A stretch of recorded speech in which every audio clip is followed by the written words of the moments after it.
মুখ্যমন্ত্রী মমতা বন্দ্যোপাধ্যায় পথশ্রী প্রকল্পের রাস্তা তৈরির কাজ শুরু হলো বালি পুরসভা অঞ্চলে।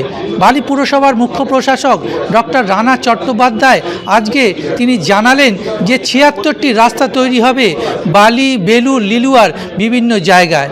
যেসব রাস্তা একেবারেই ভগ্নদশা রয়েছে সেই সব রাস্তাগুলি চিহ্নিত করেছে বালি পুরসভার ইঞ্জিনিয়াররা, এবং যে রাস্তাগুলি বারবার খারাপ হচ্ছে সেখানে কংক্রিটের রাস্তা তৈরি করে দেওয়া হবে।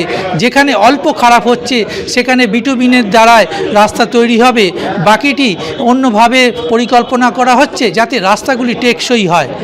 বালি, বেলুর, লিলুয়ার বিভিন্ন প্রান্তের রাস্তা খারাপে মানুষ ক্ষোভের সঞ্চার হচ্ছিল। সেই জায়গায় এই নতুন প্রকল্পে অর্থাৎ পথশ্রী প্রকল্পের রাস্তা তৈরি অনেকটাই খুশি বালির মানুষজন। আজকে যেটি জানালেন যে ২৭ কোটি টাকার বেশি ব্যয়মূল্যে পথশ্রী প্রকল্পের এই রাস্তা তৈরি হবে এবং হয়ে গেলে আগামী দিনে বালি, বেলুর, লিলুয়ায় কোনো রাস্তাই আর খারাপ থাকবে না, সমস্ত রাস্তা একবারে সারিয়ে দেওয়া হবে। তাছাড়াও বিভিন্ন প্রকল্পের কাজ বালি পুরসভার তরফ থেকে নেওয়া হয়েছে, যেরকম ময়লা ফেলা, পাশাপাশি বাড়ি বাড়ি গিয়ে ময়লা তোলার কাজও শুরু হয়েছে এবং বাড়ি বাড়িতে যেসব ময়লা রাখা হবে তার জিনিসপত্রগুলো বাড়ি বাড়ি পৌঁছে দেওয়া হয়েছে। অর্থাৎ বালি পুরসভার মুখ্য প্রশাসক ৩ মাস দায়িত্ব নেবার পর বালির আমূল পরিবর্তনের চেষ্টা করছে এবং বালি যাতে ভালোভাবে চলে বালি পুরসভায় তার জন্য আজকে বিভিন্ন পরিকল্পনা নিলেন এবং পথশ্রী হচ্ছে মূল পরিকল্পনা। যদি ভগবান রামচন্দ্রকে নামিয়ে আনেন তো এটা তাদের রুচি, তাদের ব্যক্তিগত তাদের মানসিকতা।